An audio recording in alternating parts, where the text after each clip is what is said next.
Hello my dear students, তোমালোক সকলোকে পুনৰবাৰ মোৰ ইউটিউব চেনেল নুৰুল আলম নাজলৈ আন্তৰিক স্বাগতম জনাইছো।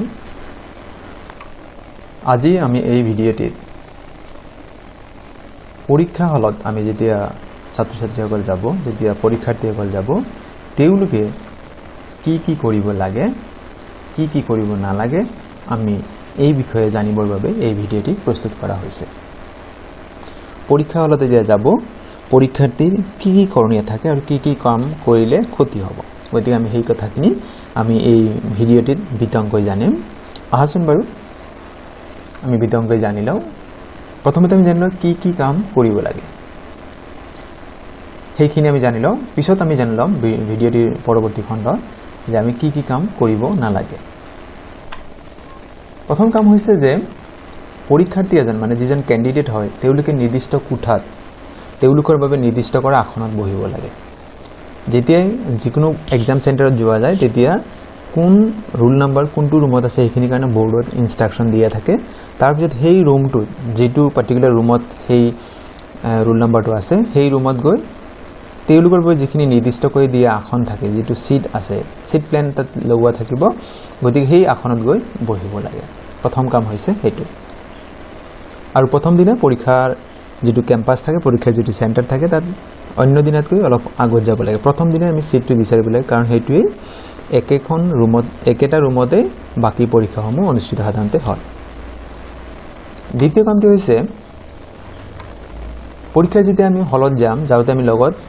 নিজৰ আসনত বহাৰ সময়ত আমি লগত কি চাব লাগে, কলম, স্কেল, পেন্সিল,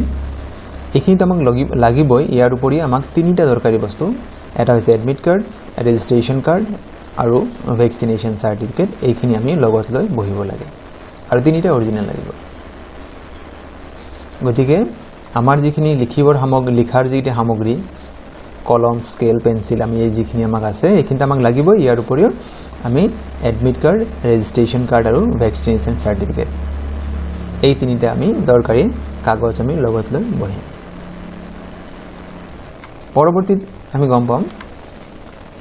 আমাক প্ৰত্যেকটো বিষয়ৰ নম্বৰ বেলেগ বেলেগ হ'ব পাৰে। কোনোবাটো 90 নম্বৰ হ'ব পাৰে, কোনোবাটো 100 নম্বৰ, কোনোবা যেনেকৈ আইটি বা বেলেগ ছাবজেক্ট সেই বিষয়বিলাকৰ 30 নম্বৰ হ'ব, মুঠ নম্বৰ 30 হ'ব পাৰে। এনে জেনেৰেলি আমাৰ 90 থাকে আৰু অসমীয়াৰ বাবে আমাক 100 নম্বৰ থাকিব। আমি চেষ্টা কৰিব লাগে যে এই 100 নম্বৰৰ উত্তৰ আমি বা 90 নম্বৰৰ মানে সম্পূৰ্ণ নম্বৰৰ আমি উত্তৰ লিখিবলৈ চেষ্টা কৰিব লাগে। তেতিয়াহে আমি আশানুৰূপ আমি কিবা এটা ভাল ফল লাভ কৰাৰ কাৰণে আমি আশা কৰিব পাৰি। গতিকে আমি সম্পূৰ্ণ নম্বৰ, আমি কোনোবা প্ৰশ্ন নোৱাৰিলেও আমি কিবা নহয় কিবা তাত লিখি থৈ আহিব লাগে, কিয়নো যিজন এক্সামিনাৰ হয়, যিজন বহি চেক কৰিব, তেওঁ নিজে কেতিয়া ৰোল নম্বৰ লিখি তোমালোকক নম্বৰ নিদিয়ে। গতিকে তোমালোকে যি লিখিবা তাৰ ওপৰত ভিত্তি কৰি নম্বৰ দিব। প্ৰথমতে আমি জনা যিখিনি উত্তৰ আছে আমি সেইখিনি লিখিম। পিছৰ ফালে আমি কি কৰিম, যিবিলাক প্ৰশ্ন আমি কমকৈ জানো সেইবিলাক আমি বনাই লিখিম, মানে নিজৰ যি মনত পৰিছে তাৰ ওপৰত ভিত্তি কৰি আমি লিখিম। কিন্তু আমি প্ৰত্যেকটো প্ৰশ্নই আমি লিখি আহিব লাগে। যদি 31টা কুৱেশ্যন আছে, 25টা কুৱেশ্যন, 25টা কুৱেশ্যন আমি এটেম্প কৰিব লাগে। এটেম্প নকৰাকৈ থাকিব নালাগে।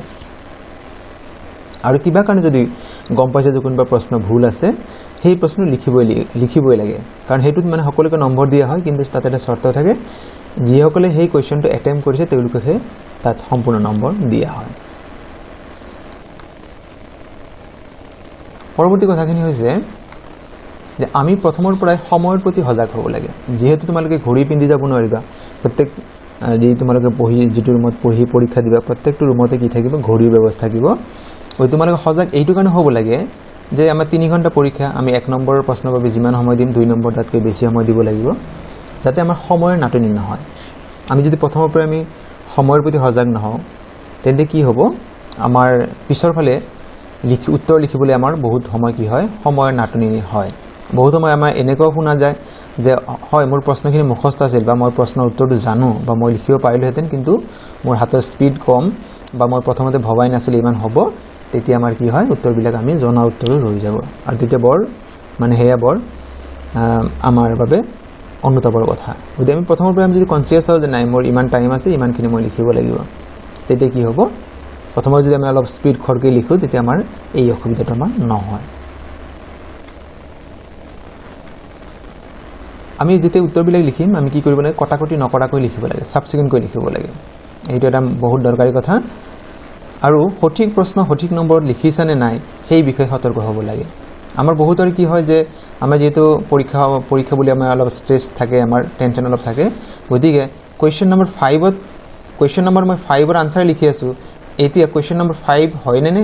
সেই উত্তৰ যেটো লিখি আছে 5 ৰ হয় নে কোৱেশ্চন নম্বৰ 6 ৰ আনসাৰ কিনে আমি লিখি আছে বা কোৱেশ্চন 1 টু হসা হসি 1 ৰ লিখি আছো নে আমাৰ বহুত সময় কি হয় যে আমি কোৱেশ্চন নম্বৰ দিছো 5 বা কোৱেশ্চন নম্বৰ 10 লিখিছো কিন্তু আমি উত্তৰটো লিখিছো 12 তেতিয়া আমাক ভুল উত্তৰ বুলি আমাক তাত নম্বৰ নিদিয়ে গতিকে আমি এই বিষয়ে অলপ সতৰ্ক হ'ব লাগে আৰু উত্তৰবোৰ আমি নকটাকৈ লিখিব লাগে যিমানখিনি পাৰো আমি সাবসিকুৱেন্টকৈ স্পষ্টকৈ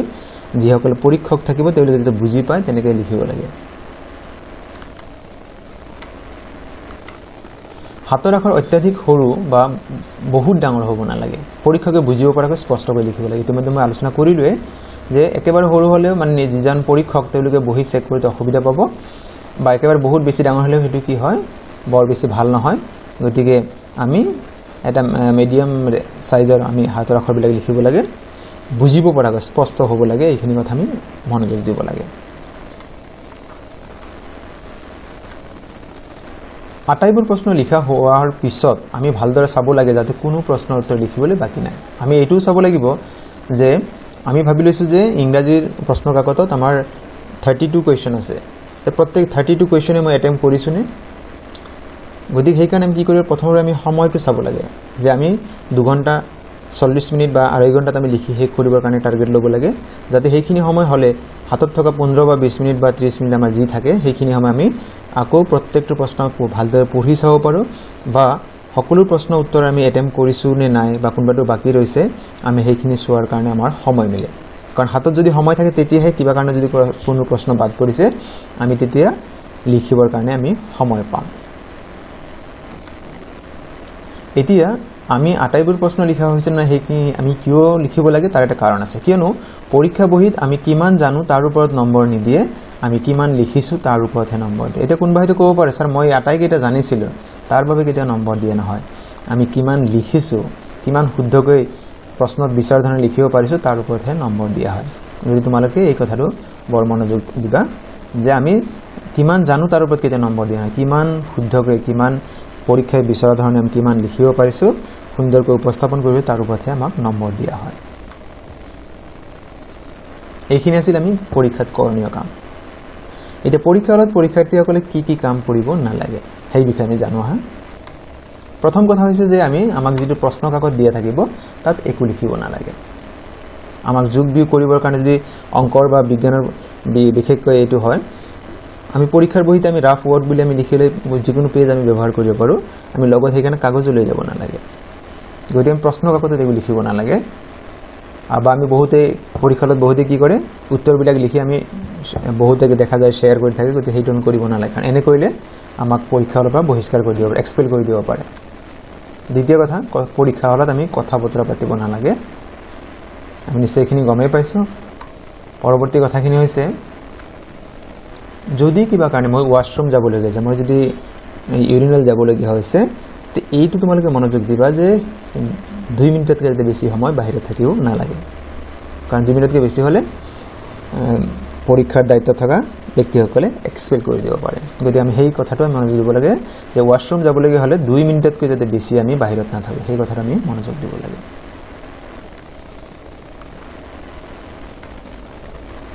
আকৌ যদি আমি বাহিৰত কিবা কাৰণে যাব লাগে ওয়াশৰুম যদি যাব লাগে হৈছে সেই সময়ত আমি লগত যাতে একো লৈ না যাও কলম কোৱেশ্চন পেপাৰ যে লগত লৈ না যাও এইখিনিও আমি কৰিব নালাগে গতি আমি এই কথাটো আমি মনোযোগ জানিব লাগে জানিবলৈ কথা হয় আৰু এটি কথা যে আমি যত বহি পৰীক্ষাত বহি আমি যত বহি লিখি আছো আমাৰ ওচৰত বহা যি আন পৰীক্ষাৰ্থীসকল আছে তেওঁলোক আমি আমনি কৰিব নালাগে আমি যদি ঠেলি হিসি আমি তেলো কই না এটো কয়টো কি লিখিছা 5 নম্বৰটো কি লিখিছা 7 নম্বৰটো কি লিখিছা এটো কি হ'ব যদি আমি এটো কৰিব নালাগে কাৰণ এনে কৰা দেখা পালে পৰীক্ষাৰ দায়িত্ব থকা যি সকল মানে নিৰীক্ষক আছে তেওঁলোকে মানে বা এক্সটাৰ্নালৰ যিজন মানে কি হ'ব সুপাৰভাইজিং অফিচাৰ এসও থাকিব তেওঁলোকে পৰীক্ষাৰ্থীজনক এক্সপেল কৰি দিব যিজনে বেলেগক আমনি কৰি থাকে কিবা কাৰণত দুই এটা প্ৰশ্ন উত্তৰ নোৱাৰিলেও অত্যাধিক চিন্তিত হ'ব নালাগে পৰীক্ষা হলত আমি বহুতৰ হ'ব পাৰে যে 90 নম্বৰৰ প্ৰশ্ন আমি ইংৰাজী ভাবি লৈছো আমি প্ৰথম দিনৰ কথাই ভাবি লৈছো যে ইংৰাজী আমি পৰীক্ষা দি আছো ইংৰাজী হয়তো দুই এটা প্ৰশ্ন মই নোৱাৰো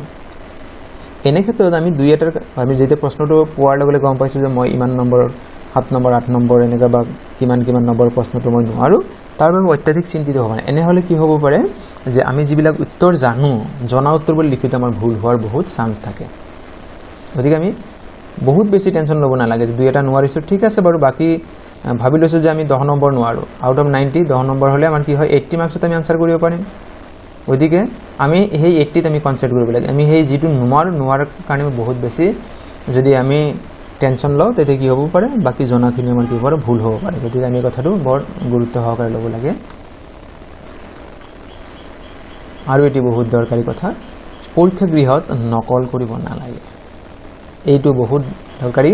কিয়নো যদি কোনোবাই নকল কৰিছে আৰু যিজন এক্সটাৰ্নেল বা যিহতে পৰীক্ষাৰ দায়িত্ব থাকিব নিৰীক্ষক ধৰা পৰিলে তেওঁলোকক 3 বছৰৰ কাৰণে কি কৰিব পাৰে এক্সপেল কৰি দিব পাৰে গতিকে এইটো বহুত দৰকাৰী কথা মই ভাবো বহুতে এইটো নকৰে কিন্তু কিছুমান নকৰা নহয় গতিকে যিসকলে কৰে তেওঁলোকৰ বাবে মই এই কথাখিনি কৈছো যে এইটো আচলতে কৰিব নালাগে এই অসৎ উপায় অৱলম্বন কৰিলে ধৰা পৰিলে তেওঁলোকক শাস্তি বিহিব পাৰে আৰু 3 বছৰৰ বাবে তেওঁলোকক কোনো ধৰণৰ পৰীক্ষা তেওঁলোকে দিব নোৱাৰিব গতিকে এই কথা তোমালোকে মনোযোগ দি এই কথা কিন্তু তোমালোকে জানি লোৱা যে এই ইতিমধ্যে ভিডিওটিত আমি কিছু কথা জানিলো যে পৰীক্ষা হলত গৈ আমি কি কৰিব লাগে